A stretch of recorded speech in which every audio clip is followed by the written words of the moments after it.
To win over Sarah Vance, the most popular girl at Northwood High, I subjected myself to a grueling routine. Wake up at 5 a.m. every single day and stuff a breakfast burrito in her desk. This went on for weeks. Then one day, a line of text materialized in my vision, like a chat feed scrolling over reality. Dude, you've been delivering breakfast for a month. You haven't noticed you're giving it to the wrong person? That's the villain's desk, moron. I froze. A second comment popped up. But has anyone else noticed? Since he started messing up the delivery, the super skinny, broke girl who sits there has actually, gained a little weight. A third person chimed in. For real. The guy stuffs his burritos with so much meat, he's shoving an entire pig in there. Kinda sad, though. The villain probably thinks he's actually into her, but he just can't read a seating chart. My feet, already halfway out of the classroom, stopped dead. I instinctively looked up. Down the hall, a gloomy, slender girl was staring right at me, her eyes shining with a startling brightness. When the system first found me, I was helping my mom run our family's breakfast burrito food truck. It told me I was the male lead, and my mission was to win over the female lead. I shouldn't be wasting my time here. You want a burrito or what? I asked, not even looking up from the sizzling grill. If you succeed, you get paid. A lot, the system replied. I dropped the spatula and ripped off my food prep gloves. Well, why didn't you say so? Let's talk strategy. I'm not exactly a player. The only thing I know how to do is make burritos. The system, a fellow rookie in the romance department, gave me its best idea. It's simple. Start by bringing her breakfast every day. Get her attention. So I expertly wrapped up one of our signature burritos and headed confidently towards Sarah's homeroom. The system stopped me. Are you crazy, you hick? Look at what other guys get her. It flashed a series of images in front of my eyes. Strawberry shortcake, artisanal chocolates in fancy shapes, even steak and pasta. My greasy, foil-wrapped burrito suddenly felt deeply out of place. I thought about it for a moment, and it finally clicked. She likes fancy stuff. A breakfast sandwich is fancy, right? But after following a YouTube tutorial, it just looked sad. A single leaf of lettuce, one slice of ham, a sad tomato slice. Who gets full off that? Rich people are so extra. I had to make it substantial. So, I fried up all the good stuff from our truck. I jammed 3 hot dogs, 5 sausage patties, 10 strips of bacon, and a solid 20 pieces of Canadian bacon between 2 slices of bread. For the finishing touch, I crushed up a bag of my favorite flamin' hot Cheetos and sprinkled them inside. Trust me, nobody could resist a bite of that. It's the kind of sandwich you'd eat as your last meal. I carefully placed the bulging, ingredient-packed behemoth into one of our food truck's paper bags, then put it in a plastic grocery bag for good measure. The system was silent for a long moment. I have. No comment. Good luck. What's there to comment on? It was a masterpiece. That evening, when I snuck into Sarah Vance's classroom, the sandwich was gone. In its place was the empty, perfectly clean paper bag, folded neatly and tucked into the corner of the desk. She must have really liked it. Didn't even want to throw away the wrapper. My confidence surged. The next day's breakfast was even more insane. I crammed a whole box of fried chicken nuggets between the bread. And of course, you need something to wash it down. I snuck a Chobani yogurt smoothie from the case my mom keeps for special occasions. A week later, the collection of folded paper bags in the desk was growing. She had even rinsed out the Chobani bottle and placed it alongside them. This was basically a shrine. My heart hammered in my chest. Sarah was clearly falling for my sandwiches, and by extension, falling for me. She must be dying to know who her secret admirer was, ready to throw herself at this anonymous burrito bomber. So the next morning, I delivered it a little later than usual. As expected, someone was in the classroom. A girl with a baseball cap pulled low over her face was quietly sweeping the floor. It wasn't Sarah. Her hair wasn't that long, but that was fine. An eyewitness was all I needed. She would definitely tell Sarah who the mysterious breakfast benefactor was. I deliberately walked up to Sarah Vance's desk and placed the bag inside with dramatic flair. To make sure she knew who I was, I accidentally let my student ID slip from my pocket and fall to the floor. Then, without a second glance, I turned to leave. I didn't get 2 steps before a whisper of wind passed behind me. A second later, a feather-light touch on my sleeve stopped me. I had to turn around. I finally got a good look at her. Her skin was so pale, it looked almost translucent, and a thick curtain of bangs, pressed down by the cap, shadowed the top half of her face. When she looked down, all your attention was drawn to her mouth and chin, making her seem impossibly gloomy, a little unhinged. She realized she was touching me and snatched her hand back like she'd been shocked. She kept her eyes down, avoiding my gaze. Her voice was a tiny whisper. You dropped your ID. I wanted a facepalm. Still, I smiled and took the card. Oh, thanks a lot. Seeing me smile, she froze for a second. And no problem, she stammered. She looked down again, her hands clenching and unclenching at her sides.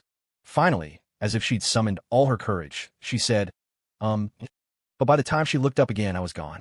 All that was left was my student ID, lying on the floor. The one she just handed me. Crap. I sprinted back to my own homeroom, heart pounding. That girl almost blew my whole plan. Wait a minute. I was so focused on Sarah's breakfast, I forgot to eat my own. Just as I was about to head out, that text scrolled across my vision again. Dude, you've been bringing her breakfast for a week. You haven't realized you're putting it in the wrong desk. Who's dude? I'm the main character, right? And what's wrong? Wait, where's this text even coming from? Before I could process it, a flood of comments erupted. LMAO, a whole week, and he never noticed. That's the villain's desk. Another one appeared. But has anyone else noticed? Since he started messing up the delivery, the super skinny, broke girl who sits there has actually gained a little weight. For real. The guy treats a sandwich like a meat lover's pizza, just shoves everything in there. He's one step away from stuffing a whole hog between 2 slices of bread. LOL. A single sandwich is probably her only meal for the day. Yeah, but it's kind of sad. The poor villain thinks he actually likes her, but he's just an idiot who can't read a seating chart. My feet, already halfway out of the classroom, stopped dead. I instinctively looked up. Down the hall, that same gloomy, slender girl was standing there, clutching my breakfast burrito and the Chobani smoothie, and she was staring right at me, her eyes shining with a startling brightness. The live chat went wild. LOL, look at her. Pathetic. The wedding march is probably already playing in her head. Villain's internal monologue. He likes me so much. He secretly brings me food every day. I think I'm starting to like him, too. Another comment flashed. I heard this villain's character profile is pretty intense. The obsessive, psycho-stalker type. Once she latches onto someone, she never lets go. Literally until death. LMAO, you're screwed, dude. That's our girl. Show our psycho villain 1 ounce of kindness, and she'll haunt you like a ghost. The chat feed erupted in laughter. I, on the other hand, was trembling in my sneakers. This was bad. Really bad. Not only had I failed to make a move on the heroine, but I'd somehow attracted the villain. I remember the system mentioning her before, Willow Reed. A ruthless character who meets a tragic end. If she got attached to me, my life was basically over. No. I had to cut this off. Now. I spun around and dove back in my classroom. Thankfully, first period was about to start, and people were trickling in. I let out a breath of relief. She wouldn't dare follow me in here, with everyone watching. I ducked my head and pretended to read, but then a commotion started at the back door. Isn't that the freak from sophomore English? Some girl said. What's she doing here? Don't get near her. Another one whispered. Look at her. She's got that permanent scowl. Total downer. Is she looking for someone? As if she has any friends. Yeah, I heard she's a jinx. Anyone who gets close to her has bad luck for the rest of the day. Why is she just standing there? Go away already. A couple of girls actually shoved her. Willow didn't budge. She just stood there in the doorway, hugging the burrito and the smoothie, her eyes locked on the back of my head. She stared so hard, I thought she was going to burn a hole through my skull. The kid sitting near the back, creeped out, slammed the door in her face. Willow didn't react. She just walked silently to the window next to the door and kept staring at me through the glass. The person sitting there, annoyed, yanked the blinds shut. Even though I was facing forward, I could feel her gaze like a physical weight on my back. And the comments kept scrolling. Villain's thoughts. Can't see my darling anymore. Sad face. It's okay if he doesn't want to see me. I'm not sad. I'm really not sad. As long as he's nice to me later, it'll be okay. It's okay. It's okay. Sniff. No, it's not okay. Darling, please, just look at me. I ignored it, wiped a bead of sweat from my forehead, and pretended to do my homework. Thankfully, she must have gotten embarrassed because she didn't show up for the next few classes. But to get to the bathroom, I had to pass her classroom. I held it for 2 periods, but finally, I couldn't take it anymore. I bolted past her door at a full sprint. On the way back, though, I couldn't resist a quick glance inside. And there she was. The familiar, slender figure wasn't at her desk. She was standing by the trash can, staring blankly inside. After a moment, she took a deep breath and reached in. I was baffled. What was she doing? As if on cue, the live chat flared to life. Poor girl. Someone threw away the burrito her crush gave her. Man, that sucks. She's so poor. That was probably her only meal for the day. She was trying to save it, even tied the bag up neatly in her desk. But those mean girls who hate her found it. How can people be so cruel? Isn't that how villains are made? Bullied and broken down until they lose all hope and decide to hate the world back. When someone's on the edge, one little thing can push them over, especially when it's a gift from someone you like getting trashed. So, with her personality, is she just going to take this? No way. Spoilers. Tonight, Willow ambushes those girls in an alley. One of them ends up in a coma. Willow gets expelled, and her downward spiral begins. What? No way. I heard her grades are amazing. If this didn't happen, she could have gotten into Stanford or something. Her future was supposed to be bright. Yeah, well, that's her fate. Reading that set me on fire. Fate? What fate? All she wanted was to not be hungry. Why should she have to trade her entire future for that? I was so angry, I completely forgot my plan to stay away from her. Without a word, I stormed into her classroom. I grabbed Willow's arm just as her hand was about to dive into the garbage. The girls who had been watching and snickering stared, their eyes wide, as I dragged her out of the room. When I first grabbed her, Willow instinctively tried to pull away. But when she turned and saw it was me, she immediately went still, letting me lead her out. Her slender body stumbled a little to keep up with my angry strides, but she didn't make a sound. Under the brim of her cap, I saw her wide, clear eyes fixated on the hand I was using to pull her along. A slow ripple of emotion spread across her face. The live chat exploded. What's he doing? I don't care what he's doing. He's so hot right now. OMG, the villain is going to fall for him for real this time. It's over. I didn't stop until we were standing in front of the guidance counselor's office.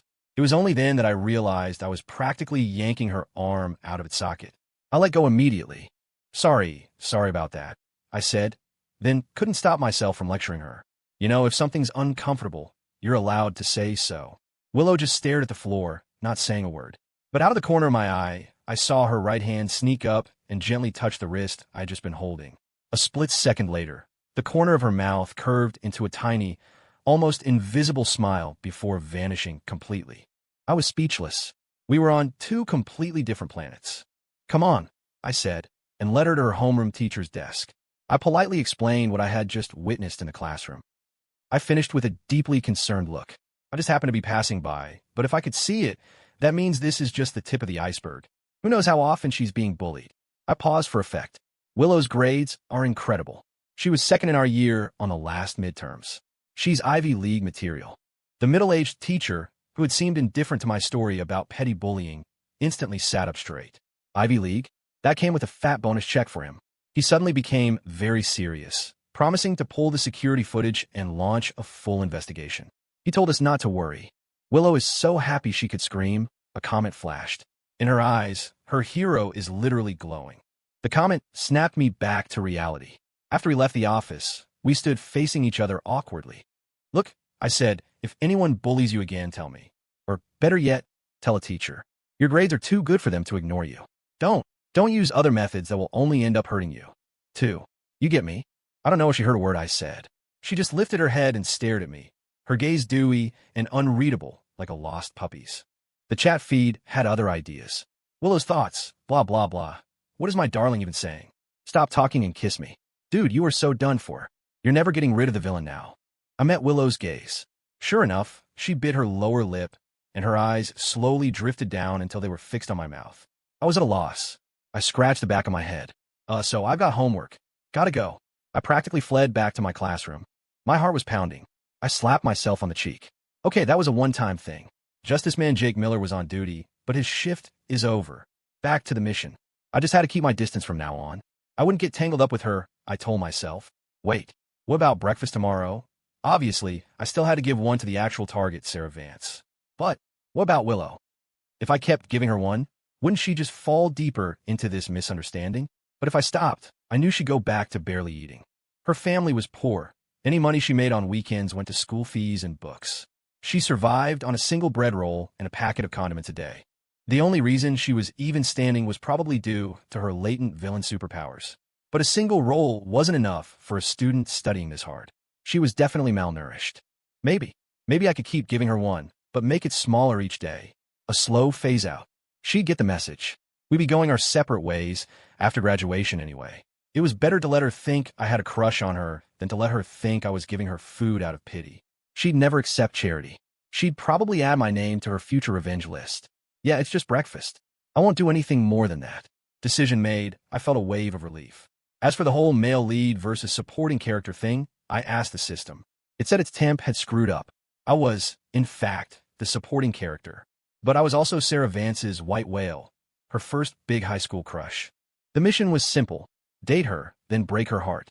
The devastated heroine would then be rescued by the real male lead, and I'd get my payout. A simple job with a cash prize and a beautiful girlfriend? What was not to love?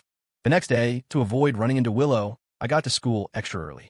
I snuck into Sarah's homeroom, only to see a familiar figure already sitting by the window.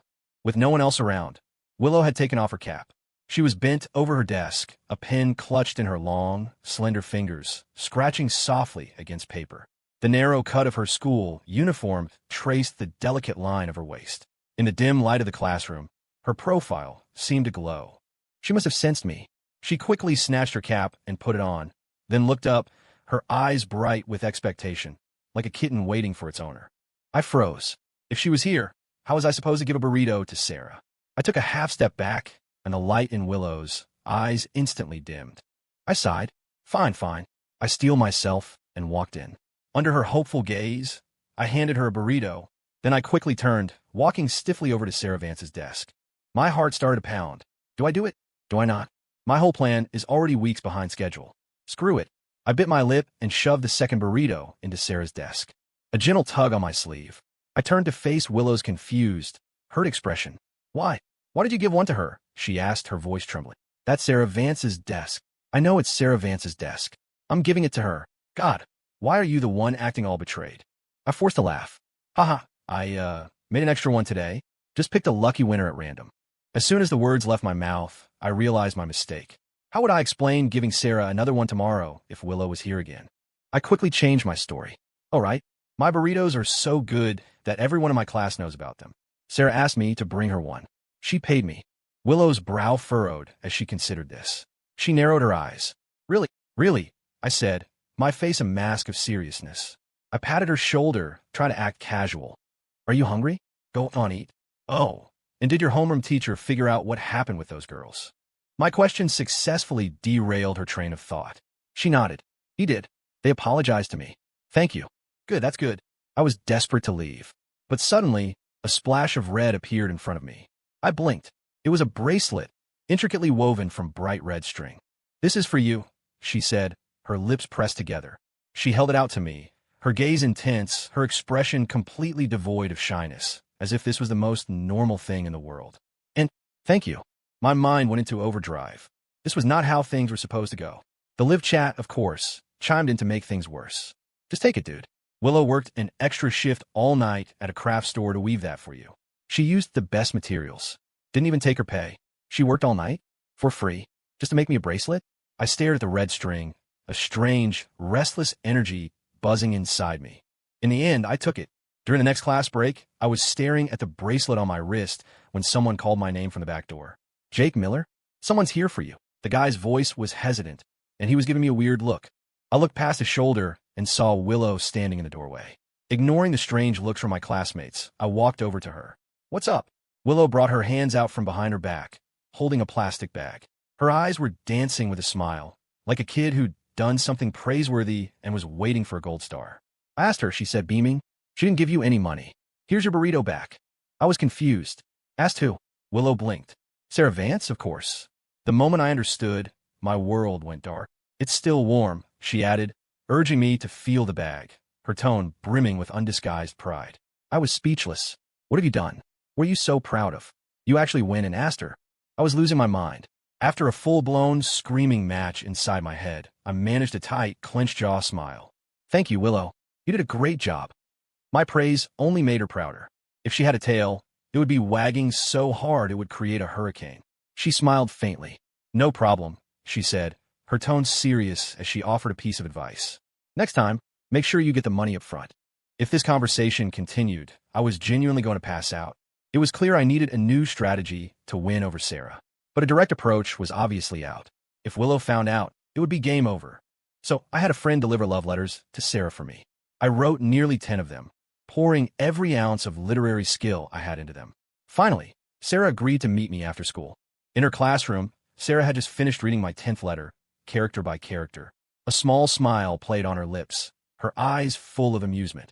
She carefully folded each letter and tucked them into a small pocket inside her backpack. A sharp-eyed friend saw her. Sarah, what's that? I thought you never accepted love letters. Another classmate chimed in teasingly. You don't get it. When it's from a guy you like, of course you keep them. He wrote 10 of them. Sarah ignored them all, borrowing a small compact mirror from the girl in front of her to fix her hair. The rest of the day crawled by, the wait both agonizing and sweet. The moment the final bell rang, Sarah shot up from her seat and headed for the door. She waited at the back of the school for 5 hours.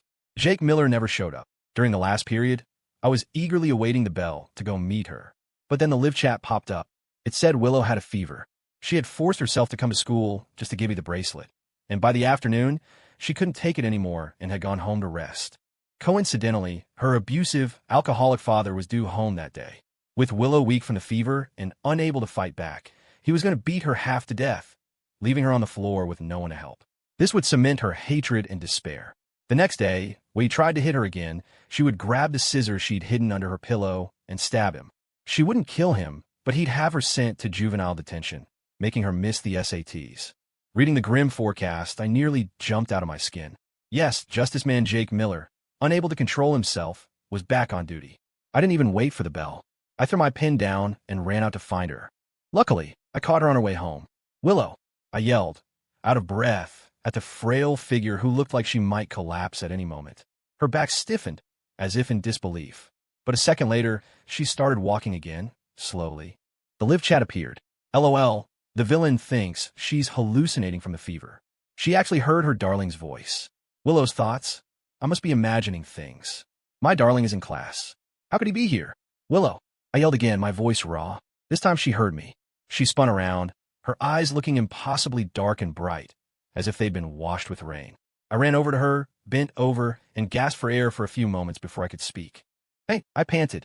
I heard from a classmate you were sick, and that no one's home to take care of you. You wanna come over to my place? I realized how weird that sounded and quickly added, my mom found out you like my burritos, and she's invented a bunch of new recipes. She wants you to be a taste tester, if that's okay. The girl in front of me just stared frozen. I nervously patted her shoulder. Come on, let's get you home. A comment floated past my eyes. LOL, the villain's brain just short-circuited. It's like she won the lottery but can't process it. She understands all the words, but together they make no sense. Is her darling really talking to her? Is he really inviting her to his house? Another one followed. Yup. In Willow's mind, he just asked her to come home and meet the parents. After a long moment, Willow's glazed-over eyes finally moved, landing on my face. Okay, she said. Mom, I'm home. Thankfully, my mom played along perfectly.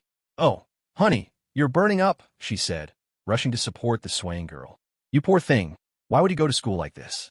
Don't you know your health is important? She settled Willow on the couch, chattering away as she went to make up the guest room, ordering me to get water and find the Tylenol. 10 minutes later, the slender girl was tucked into a nest of soft, fluffy blankets, looking like a caterpillar in a cocoon. My mom, having heard Willow's story from me, was heartbroken. You just stay here for a few days, sweetie, she said, patting her chest with authority. And it will make you all kinds of good food. Willow, wrapped up so tight only her eyes were showing, watched my mom, who was now wearing an apron and bustling around with me to mix up some medicine. Her eyes blinked very, very slowly, as if she was thinking about something profound. Just after she took the medicine and was about to lie back down, we heard the front door open. Jakey, look what Dad brought you. Some amazing takeout. It was my dad. Hey, where's everybody? You guys playing hide and seek with me? He didn't get an answer and continued his sad, one-man call in response, sounding like a howling husky. Honey? Jake? You? My mom couldn't take it anymore. She slammed a bowl down. We're in here. What are you shouting about? My dad pouted as he walked in. Why didn't you answer me? I'm mad.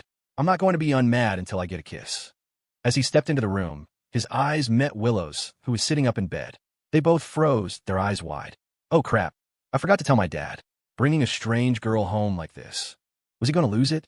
After a few tense seconds, my dad finally spoke. He pointed a finger. Honey, he said, can you give me a pink comforter like that one? It's so cute. My mom was speechless. I was speechless. Willow was speechless. I'd forgotten my dad wasn't entirely normal either. The scene ended with my mom and dad huddled together, looking at Willow with shared pity. Such a good kid, they choked out, tears in their eyes. Life just isn't fair. That night, as I was falling asleep, I had the nagging feeling I'd forgotten something important. I shot up in bed in the middle of the night. Crap, I totally forgot about my date with Sarah. The next morning, since Willow was still sick and my mom wouldn't let her go to school, I went straight to Sarah's homeroom to wait for her. I paced nervously for what felt like an eternity before she finally emerged. You had to hand it to her. Even at this age, she was stunning. Tall and graceful, she walked out like a K-pop idol making an entrance. Overwhelmed with guilt, I bowed deeply the moment she appeared. I'm so sorry. I'm so sorry. I'm so sorry.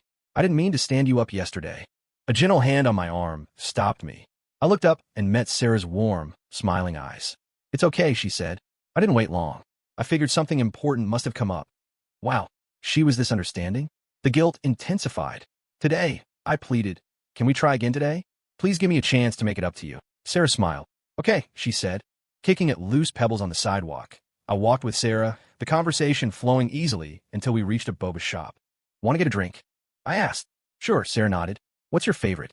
My treat. She pulled out her phone and started to head inside, but I stopped her. No way. After yesterday, I owe you big time. You grab a seat. I'll be right back. Ordering the drinks, I felt a sense of relief. I couldn't believe how down-to-earth and easy to talk to she was. None of that stuck-up popular girl attitude. This was going to work. We could hang out like this, get to know each other, and after finals, I'd ask her out. Our grades were similar. We could probably even end up at the same college. After we finished our boba, we stood at the crossroads where we'd part ways. Suddenly, she grabbed my backpack strap. Wait a second. Sarah walked around behind me. The zipper on your back pocket is open, she said. Oh, really? I twisted around, but couldn't see it. Could you get it for me? Thanks. The crisp sound of a zipper closing. Sarah came back to my side. All set. See you tomorrow. I waved goodbye with a smile and turned to leave. Then I saw her. Standing under a tree a short distance away was a familiar figure. The cool, gloomy lines of her profile were pointed straight at me and Sarah. Willow. She wasn't supposed to be sick. How did my mom let her out? I frowned and walked over. Willow, your fever's not gone. What are you doing out here? Willow's gaze slowly detached from the spot where Sarah had been and landed on my face. She tilted her head. I came to find you. She must have snuck out while my mom was setting up the food truck. Suddenly, I noticed something was different. I looked closer at her face. You cut your hair. At my words, Willow quickly looked away, pulling her cap down lower. Yeah, your mom helped me. I reached out and tugged at her cap. Don't hide it. It looks great. I had to admit, the villain had a certain something. The heavy, thick bangs were now light, wispy ones that framed a small, delicate forehead and made her features pop. She was, honestly, even prettier than Sarah. You should take the cap off, I suggested kindly. It really looks good.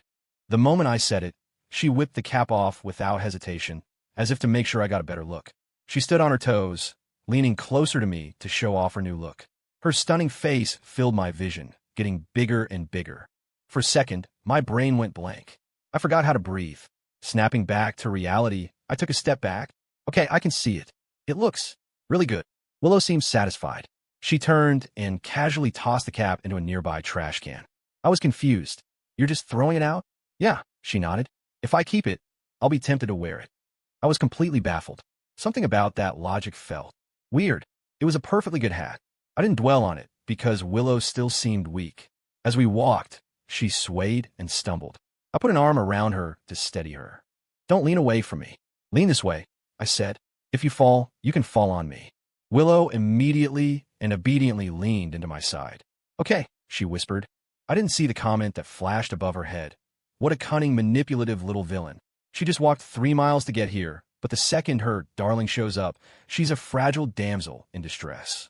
My plan was to walk home with Sarah every day, but after that day, Willow was attached to my hip. My pursuit of Sarah had to be put on hold. Conveniently, Sarah told me she wanted to wait until after finals to give me her answer anyway. Time flew by. When the final bell of our last exam rang, I put down my pen and glanced out the window. Willow was already waiting by the door. Her dark, almond-shaped eyes crinkled into a smile, sparkling as if filled with tiny stars. My villain had made it through high school. Maybe her future could be just as bright as the heroine's after all. That night, we went out to celebrate and had a few beers. A cool breeze blew through, and Willow, who seemed a little drunk, shivered. I took off my jacket and draped it over her shoulders. The moment it touched her, she leaned into me, her arms wrapping tightly around my waist.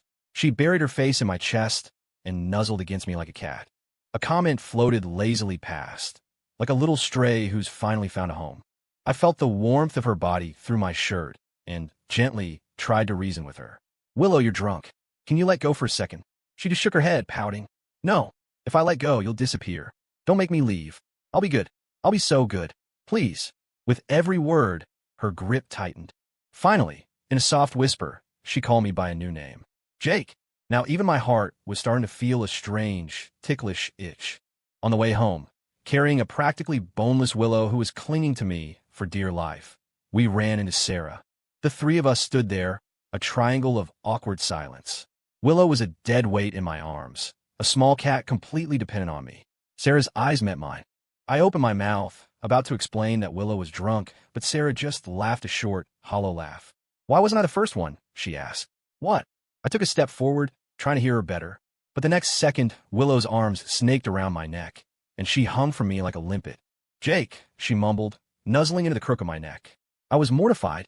I tried to peel her off, but her grip was like steel. She was practically grafted to my body. Why wasn't I the first person you went to after the exams? Sarah asked again, acting as if she didn't see Willow's display at all. A smile touched her lips, but her eyes were full of a frustrated, helpless light. I understood what she meant. My heart sank. I'm sorry, I mumbled, looking down. It's okay, she said with a light sigh, as if forgiveness came easily to her. Jake, she said, her voice soft. Under the dim yellow glow of the streetlight, she looked up at me, her gaze impossibly gentle. If I said yes right now, if I said I'd be with you, is it too late? She took a step closer. Jake, I like you too. I want to be with you too. For some reason, she emphasized the word too, as if her agreement would make us a perfect match set. My heart gave a heavy thud. Almost simultaneously, the arms around my neck tightened fiercely. My pulse went haywire. The system's voice appeared in my head. Take the deal. Accept her. Date her. Finish the story and get your payout. It was a tempting offer, an offer almost no one could refuse. But I couldn't say the words, because the person clinging to me felt like she was about to shatter into a million pieces, and she desperately needed someone to hold her together. So I looked at Sarah, and I said the only thing I could. I'm sorry. On the walk home, the system was furious. Are you an idiot? A huge pile of cash was right there in your hands, and you just said no? What's so great about this villain? She's clingy, manipulative, and a total drama queen. Yes, you change her fate, but what about the future? Don't you see? Why do we have to think so far ahead? I cut off. Anything can happen tomorrow. All we have is right now. She's going to drag you down, the system insisted. She'll stick to you like glue until she suffocates you. I didn't get it, but I said, looking down at the girl sleeping peacefully against my shoulder, all she wants is a little love. And it just so happens, I continued, a small smile on my face, that I have some to give. Soon after, Willow moved out of that house, full of bad memories and the lingering smell of cheap booze. We rented an apartment together near campus. After graduation, we started our own company. The system came back for one last visit. It said it just wanted to see the miserable mess I'd made of my life by making the wrong choice. Instead, it found the two of us tangled up together on a 10-foot wide bed in our new house. The system was speechless.